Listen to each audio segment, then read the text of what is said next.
Hey, Slider Crusaders, America's the greatest country in the world. Glad you're here. I don't like these shows. I don't like coming out with this. I don't, but it's reality. I don't know, I can't. We'll end on a hopeful note.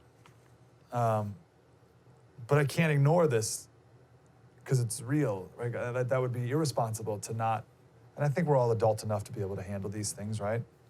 Anyway, this is New York Times. Dr. Ashley Bray performed chest compressions at this hospital in Queens, Elmhurst, on a woman in her 80s, a man in his 60s, and a 38-year-old who reminded the doctor of her fiance. All had tested positive for COVID and had gone into cardiac arrest. All eventually died. So it's a hospital in Queens. They have 545 beds, and they're transferring patients who don't have COVID out to other hospitals so that they can turn it into almost a exclusively COVID hospital. They have a couple dozen ventilators, that's it. Some have died inside the emergency room while waiting for a bed. A refrigerated truck has been stationed outside to hold the bodies of the dead. So that's happening, well, it was yesterday in Queens.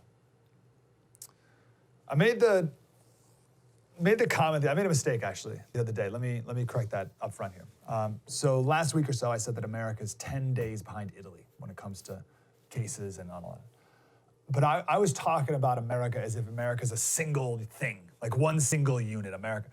But that's not right. America is very big, very diverse. And it looks like a more accurate thing to say would have been New York City is 10 days behind Italy. Some are saying California, the mayor of LA in particular yesterday said that California is something like 7 to 10 days behind New York City. And then other places in the South might be another 10 days behind California, which is good in a way because this gives other places in the country even more time to get in front of it, right? Like if everyone was in the same condition as New York City, then that'd be bad. But maybe like New York City and California kind of all comes up, right? So everyone can be like, oh, look what's happening in New York City. We can get in front of it a little better. Hopefully that's some good news. Bad news of that is it's gonna drag out longer, right? By the way, real quick, New York City, the reason why they're probably hit first, in the 3 weeks after the communists knew this was bad news, the first 3 weeks after that, 900 people from Wuhan went to New York City.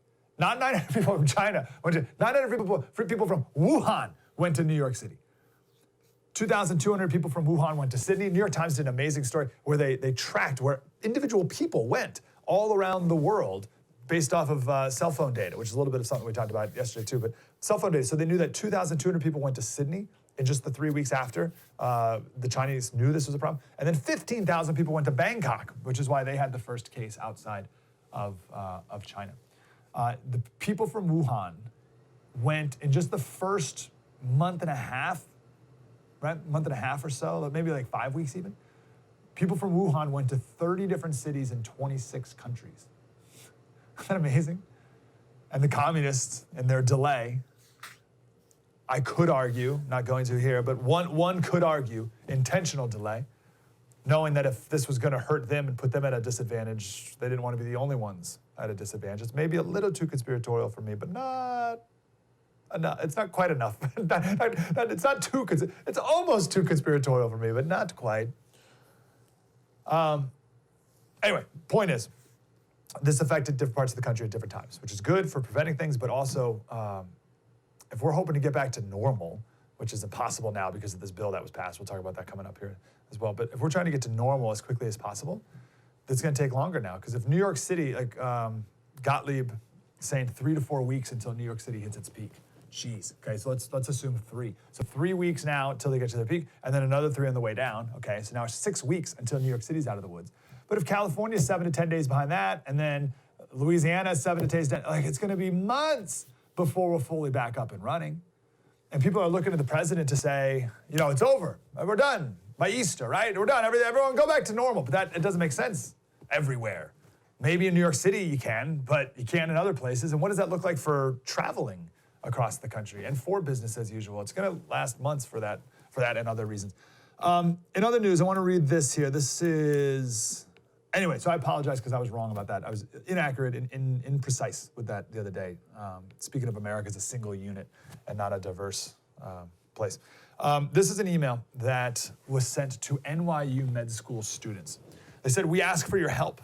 The medical school and the university have agreed to permit early graduation for students who agree to begin working now. We are writing to ask you to consider this option. We will permit students in the class of 2020 to graduate early if they voluntarily agree to work as a doctor in our internal medicine or emergency medical departments beginning in April, so a couple days. Please note that you do not have to be going into the fields of internal medicine or emergency medicine to join our physicians in the fight against COVID. Pretty amazing. I don't know if that's ever been done, right? The other day we talked about not only flattening the curve, but also raising the bar, that bar being like healthcare capacity, right? So we need to raise the bar. And people talk about that with beds and masks and ventilators, but that's people too. We need more healthcare workers. We need more doctors and nurses. And there's really two ways you can do it. Either you can bring people out of retirement back into the workforce, or you can bring people up out of school into the workforce. So we're doing both. At least New York City is 40,000 people answered New York's call to come out of retirement. Isn't that amazing? 40,000 healthcare workers. That's fantastic. That's an army. That's great. 40,000. 40,000 retired doctors and nurses said, I'm in. Let's do, what do I got to do? And that's impressive because if you're retired, you're older, and you're more susceptible to it being a problem if when you get it, especially if you're fighting in the thick of it, right? So that's incredible. So you got 40,000 coming in. That's certainly going to raise the bar. And then NYU letting students graduate early, going to raise the bar as well. New York City sees what's coming. Well, New York City's in the midst of it. We don't have time to talk about this now in the detail it deserves because we got a lot of great guests coming up. Maybe we'll do this next week because we got a special coming up tomorrow too. So we'll probably do this next week. But Alice Drager, she wrote the other day, she said, if you need a wake-up call, I got it for you. Her husband was on a large conference call with American med school deans. This was 2 nights ago. And one of the deans asked about legal coverage for pulling people off of ventilators so that they can give other people a higher chance to survive. So really what they were asking is, are doctors or can doctors be charged with murder? And she says that's where we are right now. We talked about this a bit a week or two ago with Italy, but it's here in America now. So the New England Journal of Medicine, this was 3 days ago. 3 days ago? Yeah, 3 days ago. Published a document called Fair Allocation of Scarce Medical Resources in the Time of COVID-19. It's a long document. It's not too long, actually, but there's a lot to it. It's worth a whole segment, but we don't have time to do that right now. But I just want to read this one line out of it here. By the way, it's written by Zeke Emanuel, one of the architects of Obamacare, Rahm Emanuel's brother. Anyway, there's 10 authors, but he was the top billing. Because maximizing benefits, so helping as many people as possible, is paramount in a pandemic, we believe that removing a patient from a ventilator, real quick, you're going to know someone very soon who has this, and maybe even someone, a family member or a loved one who's on a ventilator. So prepare yourself for this conversation because you're going to think, like, let's say you're fortunate enough to get a ventilator, right? You got there in time or you got there early or whatever. That doesn't guarantee you're going to be on it the whole time you need it. And how do you argue with this? Let's see what you would say. We believe that removing a patient from a ventilator or an ICU bed, not even a ventilator, just an ICU bed in general, to provide it to others in need is also justifiable and that patients should be made aware of this possibility at admission. Undoubtedly, withdrawing ventilators or ICU support from patients who arrived earlier to save those with better prognosis will be extremely psychological traumatic for clinicians. And some clinicians might refuse to do so. However, many guidelines agree that the decision to withdraw a scarce resource to save others is not an act of killing and does not require the patient's consent. We agree with these guidelines that it is the ethical thing to do. Now, I want to be clear, I don't necessarily disagree with that. I'm not critical of that. I'm just saying this is tough. Right? Not that I've ever had to consider before. I mean, maybe we've done it in the past, hypothetically with Obamacare, and if we're going to have socialized medicine in America, because there's going to be rationing of costs and stuff like that, but nothing this acute, nothing this immediate. So I'm not saying I disagree with it, but that's tough to come to terms with. So I just want to put that your way, and maybe next week we'll break down the whole document because there's some really interesting stuff in there. Because the argument, like if my mom were on a ventilator and they were going to pull her off, I would make all these arguments why you shouldn't. But they're all the wrong arguments. Based off these guidelines, I'd make the argument of like, she has a bunch of kids and grandkids and we love her. It's like that doesn't apply here to this argument of why she's being taken off and someone else. So if you want to make the argument to keep a loved one alive, you need to know what guidelines they're using. That's that. We'll end here. The bill, we're gonna talk about it coming up in the next segment. Passed 96-0. 96-0. Some people look at that and think that's good. I think that's terrible. $2 trillion? There's no telling what's in this thing. It's gonna take months before we know what's in it. The bank bailouts were bad enough. Stimulus package, bank bailouts 2008, stimulus package 2009. That stimulus package 2009, it passed, it just squeaked by, 60-0. Or 60-40, right? It needed 60 votes in order to pass. And it just got, that was $787 billion. This is $2 trillion in a matter of days. 96-0. Some people look at the 96-0 and they're like, oh, look, bipartisan support. People coming, the senators coming together to do what's right for the American people. I look at 96-0 and I think, oh, that means it's universally terrible. That means every single senator was able to throw something in there that they've always wanted, that shouldn't be in there, that's gonna have long-term ramifications that will never be able to be taken back. That's how I look at that. It concerns me when things like this pass unanimously. So we're gonna talk more with someone who's taken a deep dive into these over 1,000 pages coming up in the next segment. Honestly, I see, like we're in the trillions. Like what are you talking about? I see $2 trillion stimulus and bailouts, whatever the heck we're even calling this thing. And then Kudlow mentioned the other day that the Fed is pumping out $4 trillion. What is money anymore? What is it? Like, I'm not trying to be cute here. Like, what is it? We've never seen anything like this. I want security in something that's real, right? Something that's been around forever. Something the federal government can't just print more of. Something a bunch of senators can't just like, oh yeah, it's here. Like, it's like, no. It's like, that's not real. That's why gold, I think, is so important right now. American Hartford Gold Group. Financial Times wrote an article the other day. Goldman Sachs is telling their clients this is the time to buy gold. They called it the currency of last resort. Barron's wrote an article this morning. Gold is gearing up for a sustained rally. As dollars are getting less and less valuable, gold's going the other way. Call American Hartford Gold Group. Get some gold in your hands. It's yours forever. Gold's a safe haven for your retirement. It's a safe haven for the moment. Security's got to be the highest priority right now, right? Turmoil everywhere. Security is what we need. American Hartford Gold Group, they're the trusted leader in gold and silver. They make it super easy to get started. They're super nice. They're wonderful to work with. Family owned, A+ rating from the Better Business Bureau. You can check out their reviews on Trustpilot. It's like 5-star down the line. They're perfect, right? These are the guys you want. Mention Mike Slater. Hartford's going to give you a free silver coin just to get you started. Security, you thought your retirement was secure, right? Stock market is secure. But the moment, right now, right? They're going to get some gold in your hands ASAP. American Hartford Gold Group. The numbers at the bottom of the screen, 866-511-2758. Whoever picks up is going to be wonderful. Blake's my guy, but whoever picks up, they'll be great. 866-511-2758, or you can learn more at AmericanHartfordGold.com/free coin. Coming up next, someone who's read this stimulus bill, and we'll talk about some of the worst parts of it. True story, Mike Slater. Spread the word.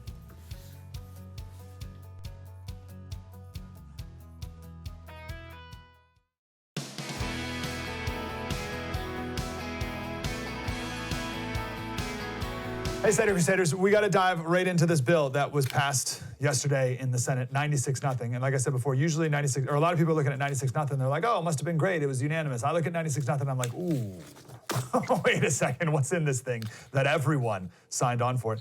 Carrie Lucas is here. She's the president of the Independent Women's Forum. Carrie, thanks for being here. Thanks so much for having me on. I don't know where to start.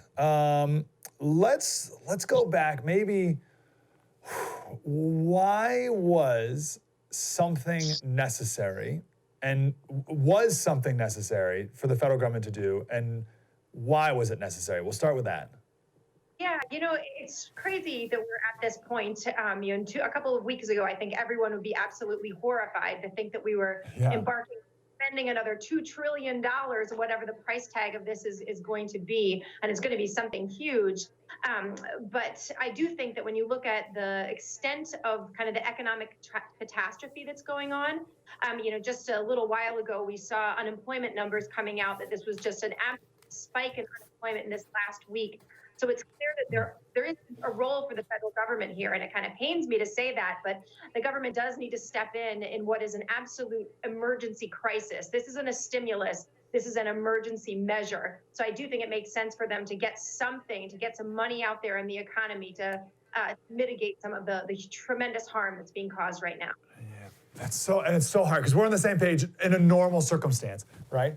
But it's still so hard for me to swallow all of this, and it's so fast. And I don't like things when things move this fast because I know there's just going to be so much stuff in here that has nothing to do with this, and people are going to take advantage of it, and that's frustrating to say the least.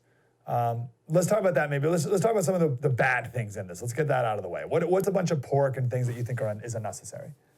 It's funny because I think that you can make fun of Nancy Pelosi sticking in funding for the Kennedy Center and some of the kind of obvious, the kind of politicking and pork barreling that you're expected in normal times, but you really wish that people would put that away right now.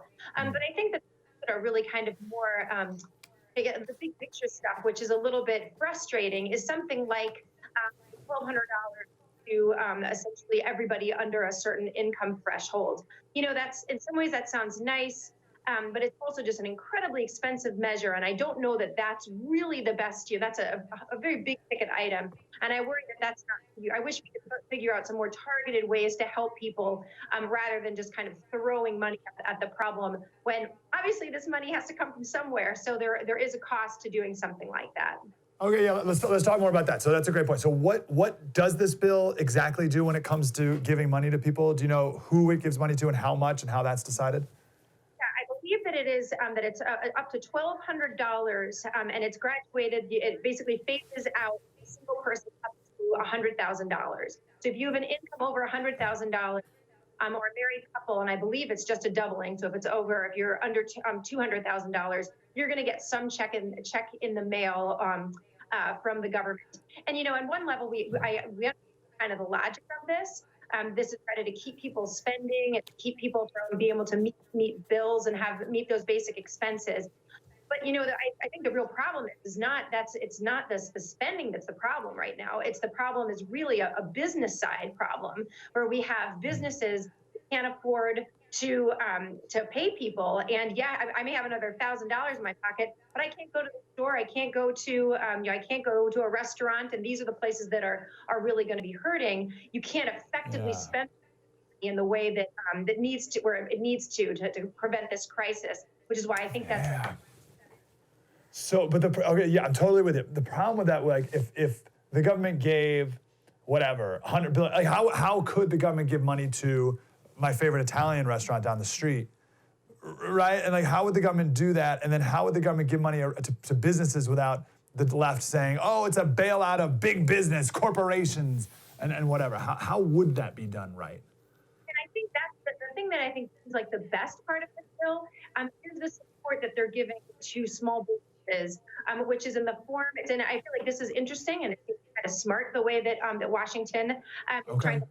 Wow, I've never heard anyone say that. I've never heard anyone say it's kind of smart the way that Washington. I've never, like, that sentence I've never heard. So I'm all ears. I believe it's something like $350 billion is going to be made available for small business loans, but part of this is going to be grants for to cover payroll and rent that is kind of lost during this 2 months of just absolute economic logjam, so that businesses won't have to pay back money that they're spending up to some threshold, but on payroll and on rent.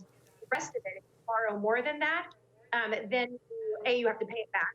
And you're restricted from doing certain things like buying back your stocks and or paying some kind of, there's a threshold on dividends. So they're trying to prevent businesses from taking money that they don't need. So this seems like, I feel like we have a liquidity prices kind of for businesses, that this seems like a pretty rational approach to it. Yeah, that sounds good. Would there have been any possibility to do one thing at a time in multiple bills, or was that not even a thing that they consider in DC? Yeah, I would think that there was such as so often is the case, it's so hard to get anything moving in Washington. And you saw that this was a couple times this was almost derailed. It was almost derailed from the left, as the left was trying to push some real pork and inappropriate things, to try to push some green agenda on top of this. And that, I feel like that's the problem, is that if trying to do this in too many bites would have meant that nothing would have gotten done, or it just would have taken too long. So I understand the bill. Do you know how either a person claims money from this or a business claims those loans and grants that you talked about? I think that this is going to be something that banks are now kind of in charge of. I'm the president of a small organization, the Independent Women's Forum, and I know that my accountant is sending me information for if we did need to apply for one of these loans, how we would do that. So I think that the government is being pretty proactive in making sure that small businesses get this information, getting it down into the hands of folks like me who are trying to make sure that we can continue to meet payroll. So I'm sure a lot of restaurants are in talking to banks and their financial professionals. I know they're trying to make it as easy as possible. So the way you described that part of the bill, the small business part, makes so much sense to me and seems so appropriate. Yeah. Why do you think that giving money, the $1,200 to people, was important? Why not give the money to the businesses so that the businesses can just pay people as if they were working anyway, and then everyone would, right, it would like even out? Wouldn't that be enough, or no? Yeah, and I think there has been at different times kind of an attempt, and it makes more sense to me to focus this more on the unemployment system, because obviously, if we just see now that something a really concerning number of people have already been laid off in the last week. There's been this huge uptick in unemployment already. But the good thing is we do have a system for that. There is unemployment insurance that are supposed to help folks like that. And part of this bill is expanding support for the UI system to make sure that people do get money in a expedited way. So I wish that we maybe focus a little on that than kind of just throwing cash at individuals. But I'm sure that this was just something that it's an easy thing to do. There's a easy mechanism for doing it. I believe it'll probably just come in a check, like there was rebates done, not that, a couple of years back, I think President Bush, maybe, I don't remember, has done something similar where everybody got kind of a check in the mail. So I think you're going to see things like this, and this is just policymakers trying to throw everything they can to try to keep things running. Yeah, okay. Carrie, I got a ton more questions, and we got to take a break. Could you stick around for another quick segment? Absolutely, I'd love to. Okay, because this is obviously a big thing to talk about. President of the Independent Women's Forum, Carrie Lucas. On Twitter, it is Carrie Lucas. Okay, we'll be more back with Carrie next. True story, Mike Slater, spread the word.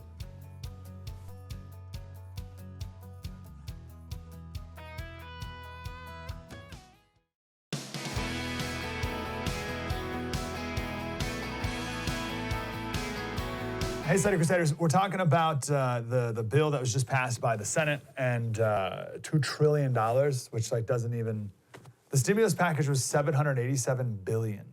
All right, I remember all the people freaking out about that, rightfully so, and it just squeaked by, just got the 60 votes it needed, and this is unanimous, and it's $2 trillion. Obviously, different times, right? But still, this is a whole new thing.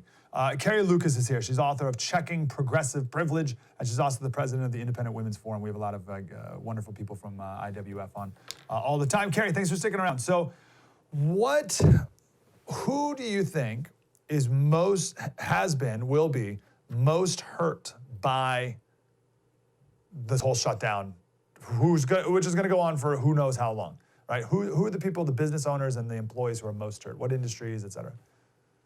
Yeah, I think if you think of all of those people who require customers to come in the door, and I think one of the most kind of tangible things that all of us can see around us is the loss of these restaurants and bars, restaurants, those places that you think of places like amusement parks, which are getting ready to open. All those things that depend human beings coming in. You think of your Chuck E. Cheese and all these places that depend on people congregating, buying their stuff, and operate on very slim margins. You think so many people who are in the restaurant industry, this is not something that most people are getting rich off of. They're just running small businesses. It's incredibly important. So these are, I think, the ones that are really hard to know what the future holds for them, because they can't survive for long. Yeah, amazing. Just once my brain starts thinking about all that stuff, I get overwhelmed with it, right? Like, and that's why I asked you. Like, I never thought about the amusement parks and all the people who work there and all the rest. Like, and Chuck, geez, that's really, it's a lot. And I think so. One of my friends, he owns he's a roofing company, and he's got 150 employees, and like the pressure on him, it's a lot, right? Because his family not only depends on him, but so does the livelihoods of 150 other families. Exactly. And So do you? Go ahead. Think of the trickle down for each of those people. Right now, I think one of the, as a mom, I think a lot of us are looking at kind of the loss, not beyond the economics, kind of the lost life. What does it mean to have your kid's school no longer go on field trips? This is, people who are no longer able to work because they're taking care of their kids. But then it's also this whole, the idea that these bar mitzvahs are being canceled, weddings are being canceled. All the vendors and how this trickles through the economy. It's a tremendous loss of life as well as loss of livelihoods for people. And it's really hard to know how those places survive and then get back on their feet after this shutdown. Yeah, you're so right. You can't, there's a lot of this you can't calculate, right? So just two, and one's sad and they're both sad, but people passing away just from other, right, old age or whatever, and the family can't go to the hospital to say goodbye, right? Like that's, I saw another picture, I'm sure everyone's seen this, of a guy my age with a newborn baby, and the grandpa is on the other side of a window and can't hold his first grandchild, right? Like all these incalculable things, right? You can't put a price on all that stuff, which is lost now, which is sad. Yeah.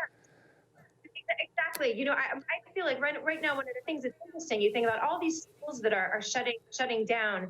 And this is when I think about the things that need to get back up and running. You think of the colleges that have sent back all these 20-year-olds. You think of college seniors who are no longer who went off for spring break and now aren't able to go back and say goodbye to their friends. It's just canceled. This is it's heartbreaking. Beyond the economic damage that's being done with all these, people who are 21-year-olds who are hoping to go out there and get their first jobs and now are being sent home to be sequestered with mom and dad. Yep, no, all that's worth mentioning, without a doubt. Okay, I want to go back to the bill. So what do you think, and I could ask you this every day and we'd come up with different answers, but what do you think are some long-term ramifications of this? Because as Friedman said, there's nothing more permanent than a temporary government program. And with a $2 trillion bill, like government and its role in our life has to be permanently altered because of this. I don't think we can just go back to like pretending this never happened when it comes to government size and scope. I don't know, what do you think? Is that too dramatic?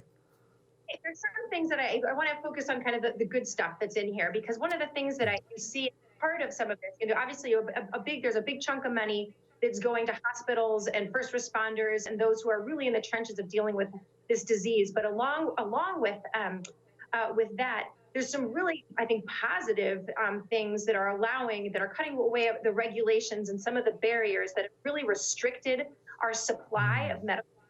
You think about things for a long time now, a lot of doctors have been prevented from providing telemedicine. And that's the kind of thing where, getting on a screen like this and having me tell you, here are my symptoms, and they can say, okay, yes, here's what you need to do, or no, don't worry, you don't need to go anywhere. Here's how to treat yourself. That's been something that's been prevented. But now I think because of this bill, there's going to be a lot more of a tolerance for telemedicine, bringing that as part of the solution. That's great news. And I hope that's toothpaste can't be put back in the tube, coronavirus.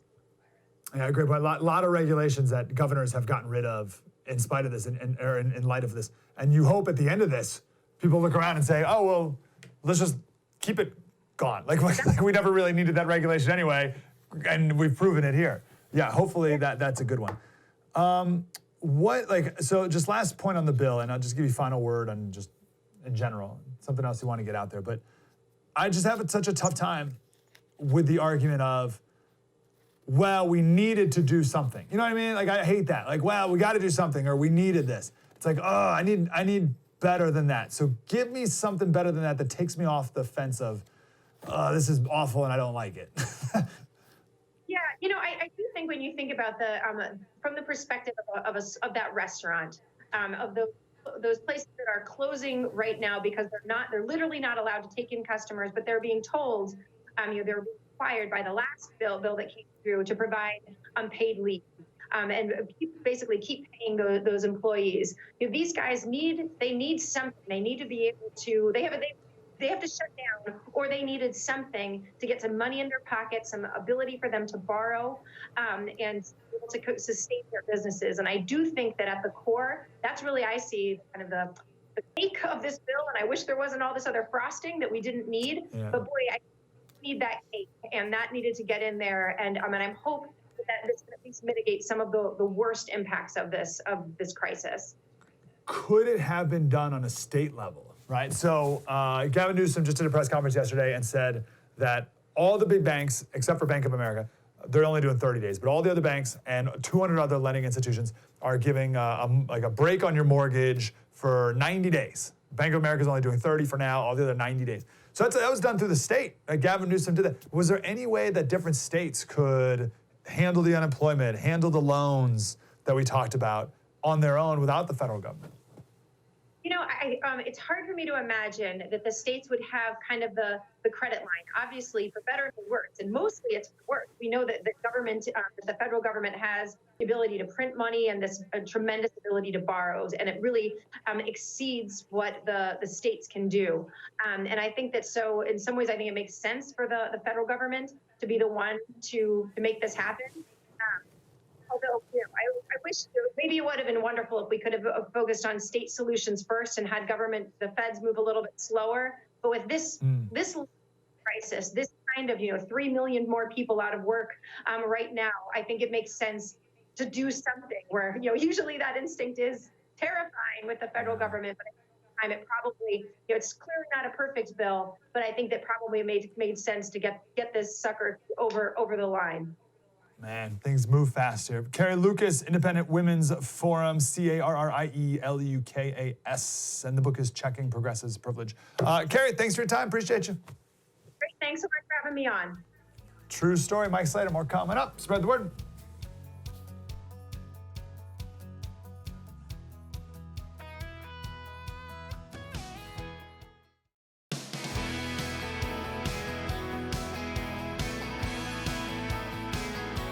Hey, Slater Crusaders. So I wanted to look at leadership, because this is a time for leaders to step up. It's time for all of us to step up, right? And we're seeing leaders all different levels, right? I mean, I think we have an instinct to look at president as the leader, which is fine. But we got governors, we got county officials, we got people running hospitals, doctors, nurses. You are the leader of your home, right? So I just wanted to talk about, and the first person that came to mind was Chris Whipple. He's the author of a book a couple of years ago, The Gatekeepers, How the White House Chiefs of Staff Define Every Presidency. And he interviewed every living chief of staff. So he's got some incredible insight there. And he's got a new book coming out, The Spy Masters, How the CIA Directors Shape History in the Future. And you can pre-order that right now. Mr. Whipple, how are you, sir? I'm good. Thanks for having me. We talked on my radio show when The Gatekeepers came out. And you said something that I truly think about 5 times a week. I'm not even kidding. I think about it almost every day. And the question was something like, what's the most important thing a chief of staff does, or something like that. And you said, schedule time to think. Yeah. Right? Like, give the president time to think. We don't need to talk about the president, right? But all in all, but just in general, why is it important for leaders to have time to think? Well, that's a huge part of it, because we think of the term the gatekeeper, and it has a kind of negative connotation. It's the guy who keeps everybody out. It's the guy who might even isolate the president to an extent that he should not be. But the truth is that every president needs time to think. This began with H.R. Haldeman and Nixon, and of course that ended badly, as we all know. But presidents do need time to strategize, and unfortunately, in this case, I mean, this has been a real failure of leadership in this crisis with the coronavirus. And Lots of people have stepped up, governors have stepped up, but there's been a real failure at the presidential level, in my view, to deal with this crisis adequately. Want to talk in times of panic, or maybe panic is not turmoil. That's probably a better word. How does a leadership role change, or how does the process of leadership change from a normal time? Well, in this case, sadly, what we're seeing is this is a classic example of a crisis striking someone who ran for the office on the idea that the federal government doesn't matter, that it's a so-called deep state full of enemies who are out to get him. And when you have that worldview and you run on that attitude and you govern to the extent that he has with that attitude, then it becomes hard to rally the deep state to do the things that they have to do to protect the American citizens. And we're seeing that. It's a classic example right here. I mean, the president was egregiously slow to respond to this. He as we know, he ignored early threats. I mean, it was really threefold. There was the failure to prepare for a general pandemic, which they knew about as early as 2016. There was the failure to respond adequately to the specific coronavirus threat. And then there was a failure to mobilize the federal government quickly to do what had to be done. Can you give us some examples in history of people you've studied, of crises that came? And I don't know if there's anything, well, I don't even want to say there's nothing quite, like maybe there hasn't been pandemics like this, but I mean, every president has their thing, right? Their type of crisis. So things that, examples of it being done well, and maybe, so let's do both. Let's do mistakes that have been made in the past with other presidents and things that have been done well. Well, you've heard me say before that every president learns, often the hard way, that you have to empower a White House chief of staff to execute your agenda and also, most importantly, tell you what you don't want to hear. And when the financial crisis of 2008 struck, and I'll never forget Josh Bolten, who was then the White House chief of staff, who replaced Andy Card after 9/11. Josh Bolten said that moment was more frightening to him than 9/11.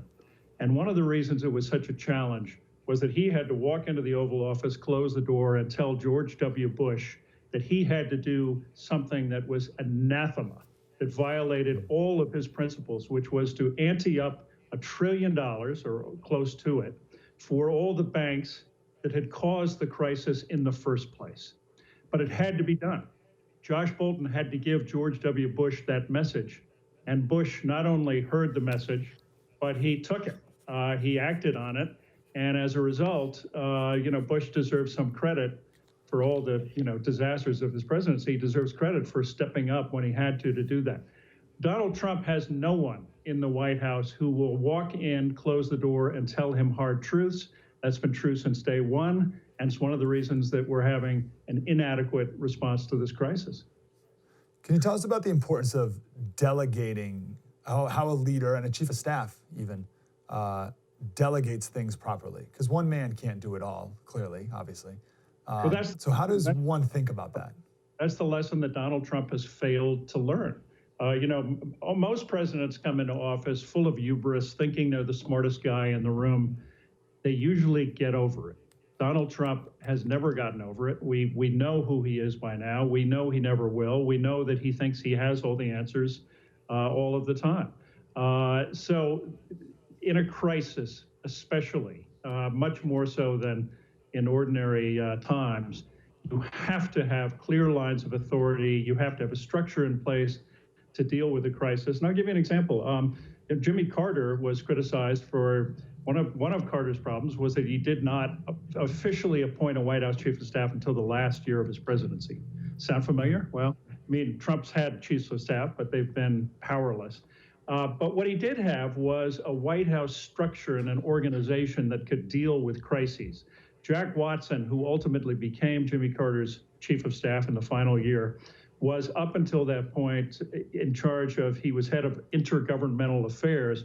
What that meant was he was the crisis troubleshooter. So when 3 Mile Island, the radiation leak in Pennsylvania broke out, when that crisis erupted, Jack Watson had relationships with all the governors in every state. He had close working relationships. He could pick up the phone to the governor and deal with that crisis. They had to decide whether to evacuate the entire state of Pennsylvania. He dealt with it. They resolved it. The Carter White House was a well-oiled, fine-tuned machine compared to the Trump White House, which has been broken and dysfunctional since day one. Mr. Whipple, we have to run, sir. I want everyone to read the book, The Gatekeepers, How the White House Chiefs of Staff Define Every President. And then the new book, pre-order the new book, The Spy Masters, How the CIA Directors Shape History for the Future. So, Mr. Whipple, that was different than what I wanted that interview to be. And you can tell by my questions, I wanted it to be more of an historical analysis and a more general lesson on leadership and not bash Trump, bash Trump, bash Trump. I have no time for that. If you've been listening to this show last 3 weeks, we haven't talked any politics at all. None. There's no time. This is way too important to do a bash Trump session. And I think you could be critical of Trump no matter what he does. Bans traffic, cuts traffic off from China too early, does it too late, does this too early, this too late, this too soft, this too hard. I love the Scott Adams quote. He says, I'm not judging what the people say or do right away. I'm judging their correction. So you can judge the president for doing this or whatever, too early, too late, right? If you want to criticize him, you can. I'm judging the corrections that he and everyone is making in this situation. The name of the game for me in this entire time has been grace. And I'd like people to give everyone more grace, as we're all doing with Andrew Cuomo and Gavin Newsom, two Democrats who I think have done a really great job in leadership. So I have no interest in bashing everyone, but I guess there's value in it still because we can learn what the other side is saying, and we have no problem with that. But I wasn't interested in getting any sort of debate about, no, he's doing great, no, he's doing terrible. No time for that. Anyway, we'll trudge along. True story. Mike Slater, have a great rest of your day. We'll be back tomorrow.